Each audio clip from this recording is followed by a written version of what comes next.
Good morning, everybody. How you all doing? Pretty good here, and welcome to the channel. I am in the new Jeep this morning, and this is a 2018 Jeep Wrangler JL, and it's my first drive. Got Krista's stuff bouncing around all over in here. It's my first drive in the Jeep, so I wanted to give you my first impressions. I haven't driven this thing yet. First thing I'll tell you that I've noticed right off the bat, the tires have got to be overinflated. It has that feel, that bouncy, overinflated tire feel. And you know, every dealer does that, right? When they first deliver the car. I think it's because when they ship them, they overinflate them so they don't run out of air in transit, I guess, or get too low in transit. So I think that's definitely the case here. It feels rather bouncy. Now, I'm not exactly sure where I'm going here, so this will be interesting, because this is only the second time I've been out driving by myself in the new area, so it'll be rather interesting.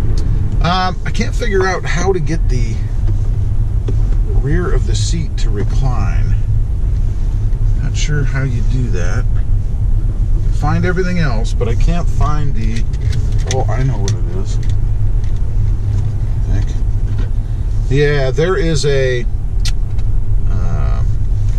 like a canvas pull on the side of the seat. You pull that up, and then you can raise and lower the seat, or you can move the seat forward and backwards, the back of the seat. So we got that. I'm a little more comfortable now. Let's try that again. There, that's better. Much better. From a power standpoint, I can tell you in just the short couple of minutes we've been in it here, it feels like it wants to go, man, which is good. That's why we went with the V6 as opposed to the Turbo 4, because we wanted that power all the time, you know, not the turbo, and I'm quite happy with that. It feels really good. Do need to take care of that tire thing though. Wow, you can really feel it. It's almost like the tires are cupped, if you will, and we're riding back and forth on that cup, if that makes any sense.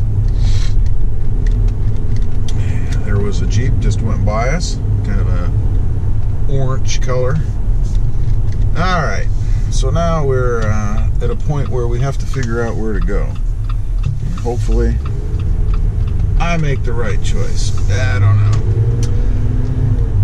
Turning radius doesn't feel too bad so far. I haven't done some big looping turn, but I will say, in just turning off the side streets into other streets, if you will, feels pretty good. Doesn't feel like I really got to crank it, or it's riding on a pivot, if that makes any sense. Feels pretty good. I do like how we're sitting up in the air. It's not quite as high as the Tundra is, but still feels pretty good up here in the air. You can see everything, and when you're in an area that you're unfamiliar with, kind of nice to be able to see where you're at. Let's see, I don't know, we're supposed maybe in a school zone. Let's see. No, we're actually not in a school zone anymore. That's encouraging. 25th Street,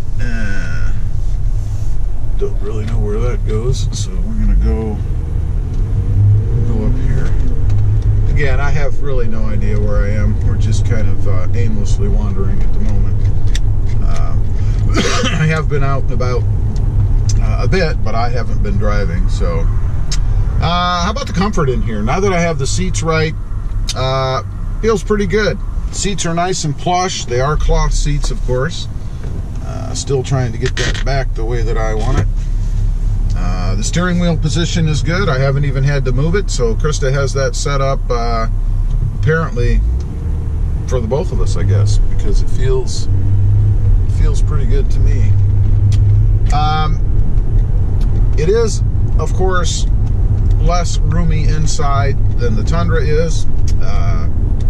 From a side-to-side standpoint, the Tundra is cavernous on the inside, as many of you may know. This is definitely a bit tighter on the inside, but not so much that it feels like it's claustrophobic or anything. You can reach everything in here, which is something I always look for. Ergonomics, obviously, you want to be able to reach everything, and really important when you're in something new that you're not familiar with, because you don't want to have to, stare at the dash or anything when you're trying to find stuff. You want to keep your eyes on the road. Okay, continuing on, we did manage to find where we were going. That's a big thumbs up. But now we're going to see if we can navigate these back streets. I'll tell you, this thing is very nice to be able to kick around in tighter areas. Of course, it's pretty short. It's tall, but it's pretty short. Makes it kind of easy to zip around over here. I like that. As I've continued on, these roads here are, let's just say a bit more unforgiving, a bit more bumpy.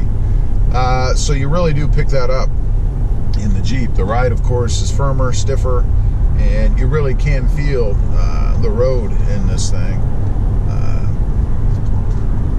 Don't know if that's a good thing or a bad thing necessarily. All right, got to pay attention to where I'm at here. Okay, oops, got somebody coming, of course, right on my tail. I thought they would kind of run over me, I guess. I don't know. Krista probably wouldn't have liked that too much.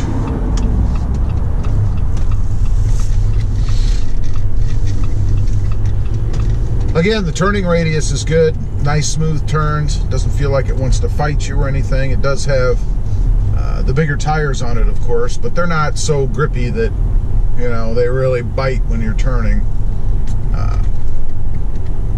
So that's kind of nice. I do like that.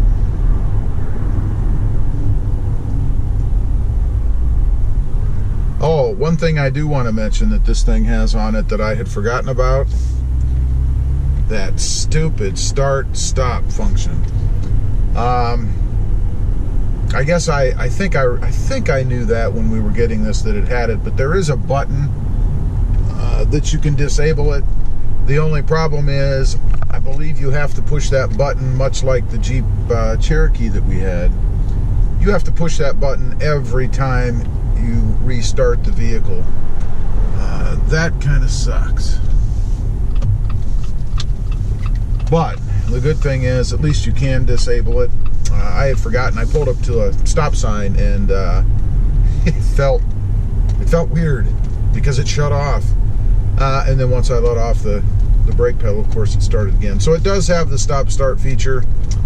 Man, I hope that dies a quick death eventually. I don't believe that is the answer to anybody's fuel economy problem or issue, but I don't like it. That's a drag. That's probably, so far in my short drive here, the only thing that I really don't like about this Jeep is that start-stop feature. I don't have it in anything else right now. The Tundra, fortunately, does not have that, although, with the redesign coming up, I can see that happening, unfortunately. So, my first impressions. Driven this for a little while, maybe half an hour or so, hasn't been a real long time. I like it. Honestly, I'm a little jealous. I've always liked the Jeep. I've had a couple of them myself, as recently as I think 2012 or 2014, I think, was the last time I had a Jeep. And this one is at least equivalent.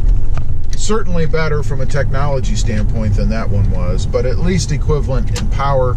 And that one was pretty powerful. It was also the V6 after they had done their upgrade with the new motor. So I like it. I'm happy with it. Hopefully Krista will like it. I know it is a bit of a rough ride, but that's kind of a given going in. So anyway, appreciate you guys watching. Please give this video a big thumbs up. Let me know what you think. Next video, we're going to pop the hood, take a look at what's under this thing, and see what makes it go. Thanks for watching, and we'll see you next time on the web. Have a good day. Bye.